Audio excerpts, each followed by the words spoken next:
겨울 떡갈나무라는 소설이 있죠. 이런 이야기입니다.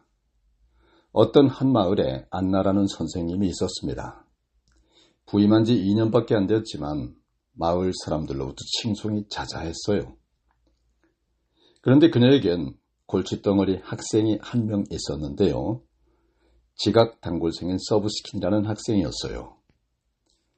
참다 못한 그녀는 어느 날 서브스킨을 교무실로 불러 지각하는 이유를 물었습니다. 그러자 학생은 이렇게 대답했어요. 잘 모르겠어요. 저는 매일 1시간 전에 집에서 나오거든요. 그 말에 그녀는 거짓말을 한다고 생각하고 곧바로 서브스킨의 등굣길을 함께 나섰습니다. 서브스킨은 학교 뒷문에서 시작되는 오솔길로부터 선생님과 함께 했는데 그 오솔길은 주위가 온통 새하얀 눈으로 덮여있는 숲속이었어요. 사람들 손길이 전혀 닿지 않는 그곳엔 새들이 제잘거리면서 나뭇가지를 흔들고 있었습니다. 들판엔 토끼와 사슴 발자국도 찍혀 있었고요. 그렇게 서브스킨과 함께 그 모든 것을 바라보던 안나 선생님은 숲의 고요함 속에 이루어지는 이 모든 것들에 대한 놀라움으로 숨조차 쉴 수가 없었습니다. 그러는 동안 학교에서는 출발한 시간으로부터 1시간이 훌쩍 지나버렸어요. 그제서야 그녀는 서브스킨에게 이렇게 말했습니다. 멋진 산책을 시켜줘서 고맙구나. 앞으로 계속 이 길을 통해 학교를 다녀도 좋겠다. 서브스킨 학생은 늘 일찍 집을 떠났지만 오솔길에서 펼쳐지는 아름다움에 매료되어 시간 가는 줄도 모르고 단골 지각생이 되어 있었던 것입니다. 어찌 보면 사회에 적응을 못하는 학생이 되었던 것이죠. 사회적으로 문제아라고나 할까요?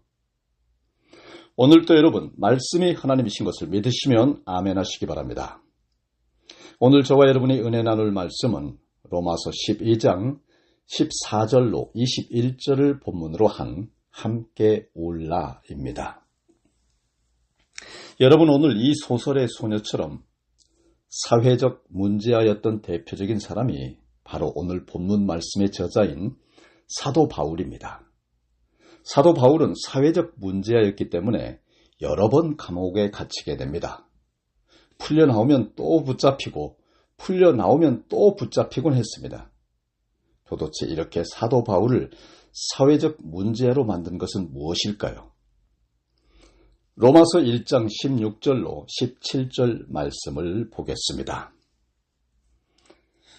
내가 복음을 부끄러워하지 아니하노니 이 복음은 모든 믿는 자에게 구원을 주시는 하나님의 능력이 됨이라. 먼저는 유대인에게요, 그리고 헬라인에게로다. 복음에는 하나님의 의가 나타나서 믿음으로 믿음에 이르게 하나니 기록된 바 오직 의인은 믿음으로 말미암아 살리라 함과 같으니라. 말씀에 보면 한마디로 사도 바울은 복음의 숲에 매료가 되어 있었다는 걸 볼 수가 있습니다. 그래서 사회적 문제아가 된 거죠.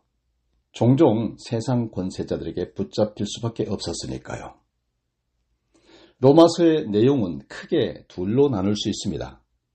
11장까지는 이론이고 12장부터는 실천 부분입니다. 곧 11장까지는 사도 바울이 깨달은 복음이 얼마나 멋지고 아름답고 매력적인지를 설파하고 있는 것인데요. 결과적으로 자신이 사회적으로 문제아가 될 수밖에 없었음을 은연중 말하고 있는 것입니다. 아울러 12장부터는 사회적 문제아들의 삶이 어떠한지를 설파하고 있는 것인데요. 곧 복음을 사는 방법을 가르치고 있는 것입니다. 특히 오늘 본문 말씀 중 15절 말씀이 눈에 띄죠. 즐거워하는 자들과 함께 즐거워하고 우는 자들과 함께 울라. 몇 해 전 지역 목회자 수련회가 열렸을 때의 일인데요. 마지막 폐회 시간에는 각자의 이야기를 나누는 시간이 있었습니다. 한 목사님이 사모님의 건강 이야기를 먼저 나누었고 이어서 사모님이 자신의 현재 상태를 나누셨습니다. 5년 안에 주님의 품에 안길 수도 있다는 이야기였습니다. 참석자 모두가 안타까운 마음으로 숙연해졌습니다. 저의 건너편에 앉아있는 어느 사모님도 눈시울이 벌게지는 걸 볼 수 있었고 여기저기 훌쩍거리는 소리도 들을 수 있었습니다. 이때 금방 느낄 수 있었습니다. 우는 자와 함께 우는 매력의 사람들이 여기에 다 모여있구나 하고요. 그들은 모두 분명 즐거워하는 자와도 더불어 즐거워할 줄 아시는 분들일 줄 믿습니다. 복음의 매력에 심취된 분들은 그들의 삶 자체도 놀라운 매력을 발휘하는 걸 볼 수 있습니다.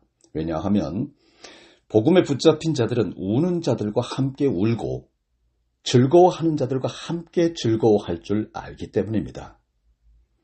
그런데 여러분, 여기서 주의 깊게 보아야 할 것은 사도 바울은 지금 성도들의 교제를 말씀하고 있는 것이 아니라는 것입니다. 신앙 공동체를 넘어 세상 공동체를 향한 삶을 역설하고 있는 것입니다. 12장의 문장 구조를 보면 알 수 있습니다. 본문 전 귀절인 13절까지는 믿음의 공동체 안에서 서로 매력이 넘치는 자들이 될 것을 강조하고 있습니다. 다음으로 오늘 본문 말씀은 14절부터 21절까지의 말씀인데요. 이 말씀은 세상 사람들 사이에서 매력이 넘치는 자가 될 것을 말씀하고 계시는데 대표적으로 18절 할 수 있거든 너희로서는 모든 사람과 더불어 화목하라는 말씀인데 직역하자면 세상 사람들에게 매력이 넘치는 자들이 되라고 하는 말씀인 것입니다. 곧 사도 바울은 참 복음의 증언자가 되기 위하여 교회의 담을 넘어 세상 공동체 사람들을 찾아가서 즐거워하는 자들과 함께 즐거워하고 우는 자들과 함께 울 것을 애둘러 말씀하고 있는 것입니다. 이럴 때 여러분, 복음의 매력이 발휘되기 때문입니다. 한편 어느 주석가는 실제로 즐거워하는 자와 함께 즐거워하는 것이 더 어렵다고도 설명합니다. 이유는 세상적으로 잘 되는 사람들을 향해서는 시기 질투가 생겨나기 때문이다라고 하는 건데요. 그러고 보니 맞는 말인 것 같기도 합니다. 사도 바울은 세상 사람들이 잘 될 때 즐겁게 박수치라고 말합니다. 진정한 마음으로 박수칠 때 놀라운 역사가 펼쳐지기 때문입니다. 이때 복음의 매력이 온 세상을 진동하게 되고 이때 하나님이 크게 기뻐하신다고 하는 사실을 믿으시기를 바랍니다. 사랑하는 여러분, 기독교인들이 잘 될 때만 즐거워하고 비기독교인들이 잘 될 때는 시기하는 것이 복음적 삶일까요? 그 반대가 아닐까요? 사실 요즘 보면 교회도 안 다니는 사람들이 더 잘 되는 경우를 많이 볼 수 있습니다. 또 교인이긴 하지만 제대로 신앙생활 안 하는 사람이 더 잘 되는 경우도 많이 있습니다. 이때 이들 옆에서 함께 즐거워한다면 그때 비로소 우리는 복음의 매력으로 가득 찬 삶을 살게 되지 않을까요? 금주 말씀 준비를 하면서 깊게 깨달은 것이 있습니다. 왜 세상에는 불의한 사람들에게 더 좋은 일들이 더 많이 생기는지 그 이유를 알게 되었습니다. 의로운 사람들에게 생기는 좋은 일로 인해 즐거워해야 합니다. 그러나 불의한 사람들에게 생기는 좋은 일로 인해 즐거워할 때 복음의 매력은 더욱 확산된다고 하는 것을 깨달았습니다. 요즘 참 전도하기 어려운 시대가 되었죠. 그러나 여러분, 어쩌면 이것이 마지막 전도의 방법인 것 같습니다. 함께 즐거워하는 것, 특히 불의한 자, 안 믿는 자들과 더욱 함께 즐거워해 주는 것. 세상엔 남의 불행을 통해 나의 행복을 확인하고 느끼고 안도해 하는 사람들도 있죠. 이들의 마음은 불안과 결함으로 늘 조바심 내고 의심하고 피해의식에 갇혀 있어요. 그러니 어느 누구의 행복도 인정하기 싫고 내 자신, 내 가족, 내 것, 오직 내 소유만을, 그것들 말고는 행복해서는 안 된다고 하는 병적인 자기만의 세상에 속박된 시기 질투의 포로가 되어 있는 거예요. 그러니 여러분 솔직히 말해서 우는 자들과 함께 우는 것이 더 먼저인 것 같습니다. 이 과정을 지난 분들이 그야말로 즐거워하는 자들과 함께 즐거워할 줄 압니다. 이때 놀라운 역사가 펼쳐지죠. 꽉 막히고 어두운 세상이 거치고요. 천국문이 열리는 것 같은 기가 막힌 환희와 희열의 순간을 맛보게 되죠. 얼마 전 유튜브로 미 원주민들에 대한 자료를 본 적이 있습니다. 어느 라코타 원주민에게 한 제작자가 묻습니다. Are you an American? No, I am a Rakotan. 저에게는 하나의 아이-오프닝 모먼트였습니다. 얼마 전 호주에서 오신 교수님께 들은 건데요. 호주에서는 원주민들을 퍼스트 오스트리안이라고 부른다고 하면서 호주가 더 인종차별이 없는 나라다라고 하더라고요. 그러면서 이제 미국 원주민들도 퍼스트 아메리칸이라고 예우를 해서 불러야 한다 그러더군요. 그런데 실은 그들은 아메리칸이라는 말도 원하지 않습니다. 이유는 당연합니다.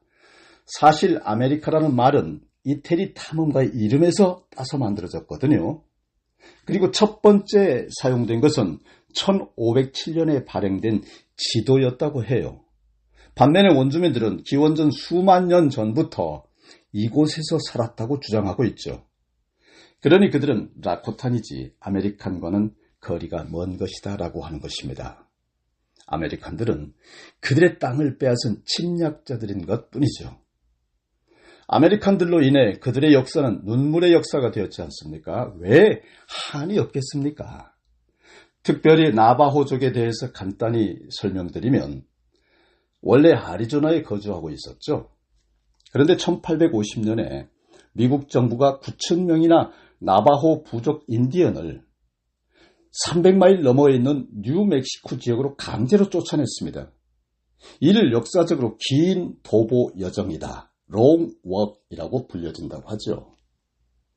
이들은 뉴멕시코 수용소에 갇혀 4년간이나 감금 생활을 당합니다. 물론 다행히 다른 부족에 비해서는 고난은 훨씬 덜한 편이었습니다. 그래도 그 삶이 심히 암담하고 고달팠기에 그들은 타인을 경계하고 마음 문을 닫아 걸고 교류라고 하는 걸 하기를 무척 꺼려했습니다. 그런데 여러분, 한인 선교사들이 이런 까다로운 라코탄 미 원주민들을 선교할 수 있는 이유가요, 바로 이 원주민들이 백인들을 아주 싫어한다고 하는 거거든요. 그렇겠죠. 백인들, 특히 미국인들은 자신들을 침략해 나라를 빼앗은 침략자 원수들이니까요. 그러니 여러분, 우는 자들과 함께 울고 즐거워하는 자들과 함께 즐거워하는 것이 얼마나 귀한 일입니까? 사실 주님께서 이 땅에서 늘 우는 자들과 함께 울고 즐거워하는 자들과 함께 즐거워하셨지 않습니까? 특히 세리와 죄인들과도 함께 즐거워하셨습니다. 최고의 매력이 넘치는 삶을 사셨지 않습니까? 나바호 주민들이 우리의 모습을 통해 매력을 느낀다면 이들도 언젠가 이웃을 향하는 우는 자들과 함께 울고 웃고 즐거워하는 자들과도 함께 즐거워하는 함께하기의 역사가 일어나지 않겠습니까? 한국인들과만 즐거워하는 것이 아니라 언젠가는 백인들과도 흑인들과도 함께 울고 함께 즐거워하는 자들이 되지 않을까요? 또 그들이 다 잘 되는 것을 보고 크게 즐거워하게 되는 날이 오지 않을까요? 오늘 말씀을 정리하겠습니다. 여러분, 한평생 살면서 나만 편하면 뭐가 좋습니까? 나만 잘 먹고 나만 잘 살면 그게 사람입니까? 내 식구, 내 지인, 내 일가 친척, 내 나라만 편안하면 그게 편한 겁니까? 내 것, 내 주변, 내 사람들만 챙기면 행복합니까? 나만 좋으면 정말 좋던가요? 손흥민이 축구를 잘해도 골이 터져야 신납니다. 김연아가 아무리 피겨의 여왕이어도 금메달을 따야 빛납니다. 그런데 아무리 그래봐야 관중 없으면 흥이 납니까? 박수 쳐주고 환호해줄 관객이 있어야 감동이 있는 것 아니겠습니까? 여러분, 혼자 아무리 좋아도 행복해도 편안해도 같이 나눌 누군가가 없으면 꽝이에요. 순간의 고독이 더 크고 더 허망합니다. 슬픔도 기쁨도 나눌 때 더 커요. 더 벅차고 더 황홀한 거예요. 함께 울고 함께 웃으시기 바랍니다, 여러분. 이것이 진정한 복음의 파워인 것입니다, 여러분. 복음에 매료된 사람들은 사회적 문제아가 되는 것입니다.